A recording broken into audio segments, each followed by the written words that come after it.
Hello, welcome to today's episode. I am your host, Bunmi Ajibade, and in today's episode, we will look into what work-life balance means as you work your business, as you work to create your economy.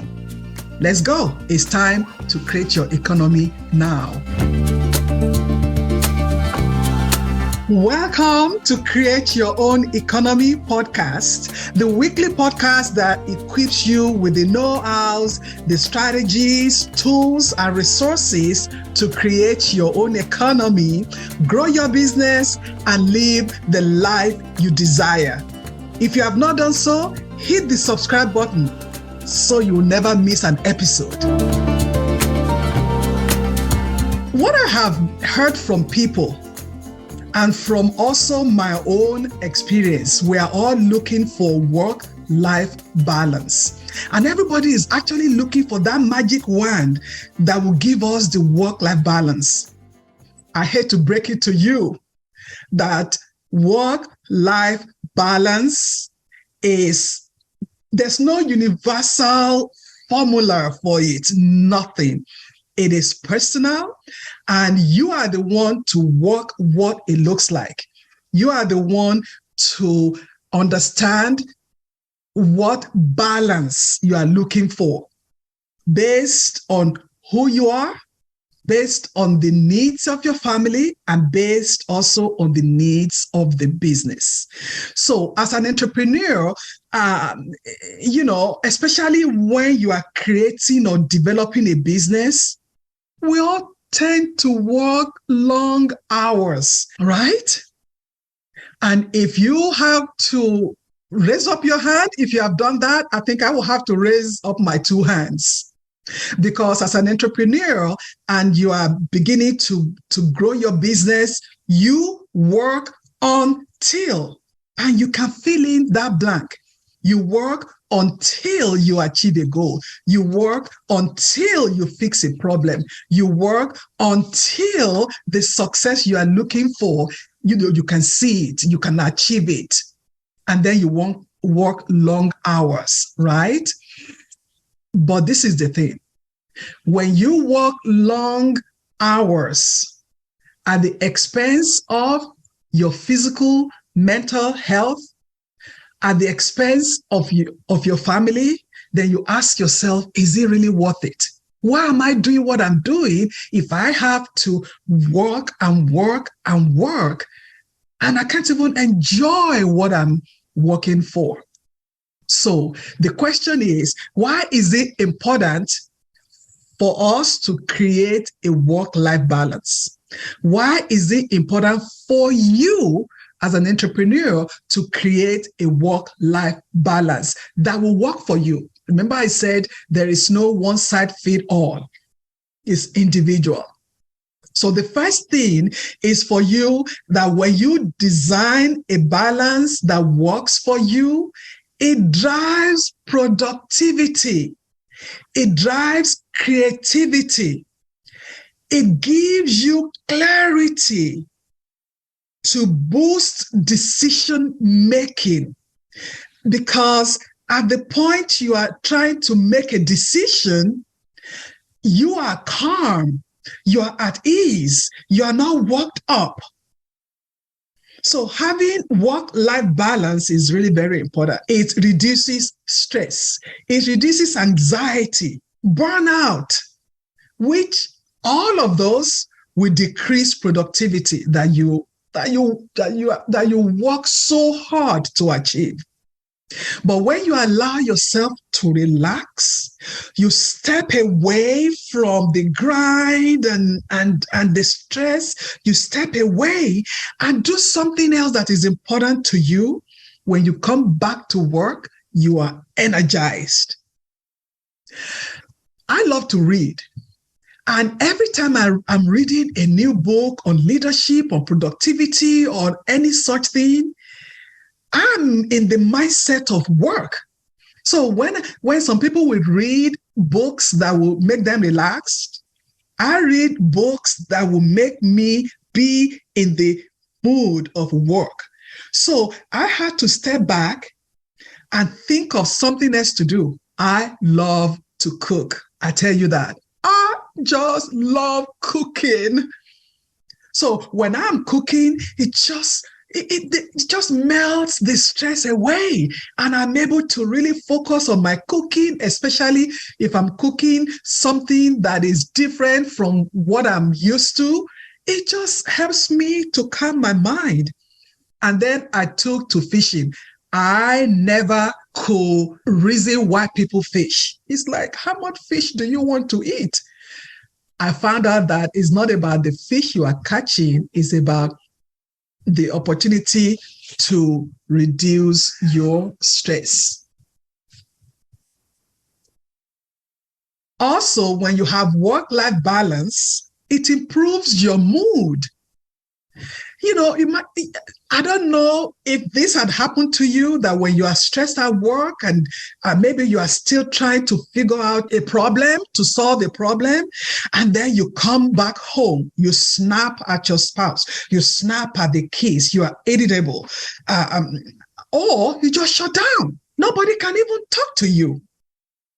But when you take work-life balance seriously, then you are able to put everything where it belongs, and you don't have them crossing each other and causing even more problem for you as a person and in your family.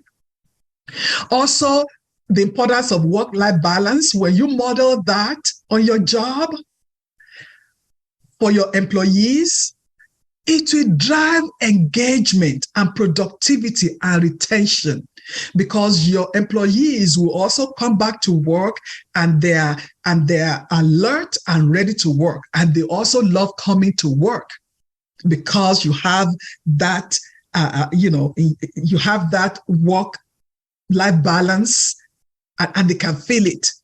They can feel it. Now, what are the strategies? How would you begin to process that work-life balance? Look, I just want us to look at three things.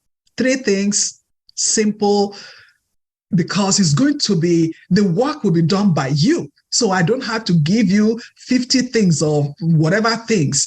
You just need to start with three things. Number one, identify the activities that are important to you.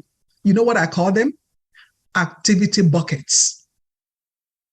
Identify those activity buckets. Some people call it big rocks, small rocks, little rocks, whatever it is. Identify those activities. It could be vacation.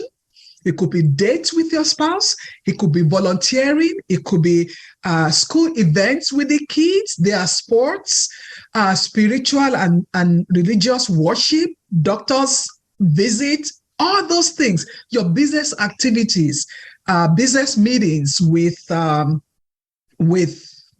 business people, meetings with your employees, all those activities, identify what they look like.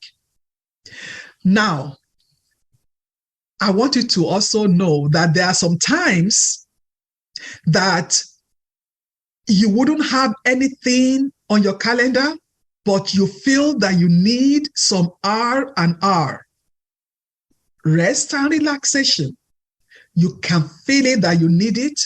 You need to stop and take it, because that is your body telling you that you really need to slow down, and slow down to speed up, because we keep on going, but there has to be a time that you have to stop so that you can pick up. Stop to pick up. Slow down to pick up. Okay? So when anything begins to affect your physical or mental health, you need to stop. Allow yourself to be 100% present in each bucket that you have identified. Look, my name is Bunmi Ajibade. I am a workaholic and a recovery one at that matter. Because when I was younger, I used to be able to multitask. I could do many things at the same time, 10 things at the same time. But you know what I was missing? I was missing that 100% of when I'm with my sons. Maybe I'm attending an activity and I'm able to shut my phone and really focus my attention for that 1 hour or for the 2 hours. And if there's anything that needed to be done, I would have rescheduled that. Right? Very important. Number 1, identify your activity buckets. Because once you are able to spend 100% of the time allocated for an activity, you become productive when you get to the next one. Then your vision is clearer. So you have clarity of vision, clarity of purpose, which in turn helps the growth of your business. This is what I had to do. I started, I used to run when I was in elementary school and high school, but now I just cannot do that. But you know what I could do? Long walk. I now made it a point to do 5 miles a day. Even if I'm not able to do it at a stretch, but by the end of the day, I will have done 5 miles.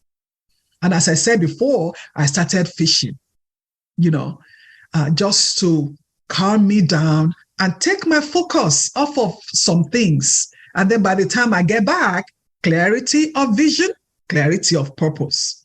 Then number 2, commit to using a calendar. Calendaring is so important if you want to have a work-life balance.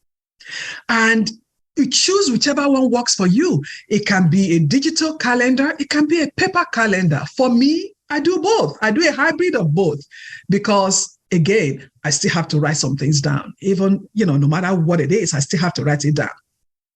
So commit to using whichever one works for you.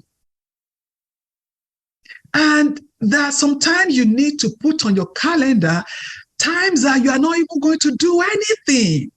If there's a time that you're not going to do anything, put it on the calendar. Sit down doing nothing. There are some times I just sit down and I'm looking at the TV. I'm watching TV, looking at people that are in the wilderness, and they just go there and make a hut, start cooking some stuff. I would never go there. But just to calm me down and just to take my mind off of so many things. So as a recovery workaholic, there was a time in my life, I would work 15 hours a day. And then when I get home after dinner and all that, when I get to bed, I have my laptop on my lap. Laptop on my lap, in bed. And there was a day I woke up at 3 a.m. and the laptop just kept on saying, grow now. It is time to grow now. At 3 a.m., what do you think I could do after 15 hours of work? You need to calendar. And once it is time to sleep, shut everything down and go rest your brain. Then number 3, create or establish boundaries between the different activity buckets that you have on your calendar. Protect those activities. When you protect those activities and you spend 100% of the time in each bucket, it just energizes you. You are just better for it. And one of the things that I will suggest is that if you are able to, don't take work home. And if you have to take work home or you work from home, don't take it into your bedroom. I had a lady call me some years ago. She called me, I think it was 2 a.m., and she left me a voicemail. And she was so mad at me because I did not pick up her call. And when I called her, she was really very angry. The message was not good. So the next day when I listened to the voicemail, I called her and she also did not pick my call. I later found out that she's a nurse. So at that 2 a.m., that was when she took her lunch break. So when I called her in the morning, that was when she was sleeping, right? So you have to protect the different times that you have on your bucket. So what I did then, I started putting my work phone in my office, my home office. I never took it into my bedroom. So this is my call to action to you. Which area of your life needs adjustment? Where do you need to adjust? Because if you work 15 hours a day, and I'm not here to judge you why you work 15 hours a day, what I'm asking is, what time do you give yourself to unplug? Because when you unplug, you and your business will be better for it. Call to action number 2, cultivate healthy habits. Sleep well, eat well, have time for meditation. Whatever is important to you, I encourage you to do it. It will not be done if it's not on your calendar. Protect your time. And my third call to action to you is to invest in a calendaring system that works for you. Whatever works for you. Will digital calendar work for you? Will paper calendar work for you? Or do you want to do like me? You want to do hybrid? Just do both. Whatever it is, you need to do it. And I want you to share with me, what does work-life balance look like to you? What do you do to balance your life and your work? Share with me. So as I round up, don't focus only on making a living by creating a successful business, that you will forget to enjoy that success and thrive doing it. When you take time to unplug from the busyness of the business, from the busyness of life, and you tune out the noise, your vision and ideas become clearer. When you take time to unplug from the busyness of business and life and tune out the noise, your vision becomes clearer. I hope you enjoyed this episode. The best gift you can give me is by sharing this podcast with your friends, your family, and reviewing it, which will help this podcast to grow organically. If you want to create your own economy and live the life that you deserve, join my next workshop or schedule time with me. My purpose may as well be to help you on your journey. Visit clarogr.com/workshop. See you again next week.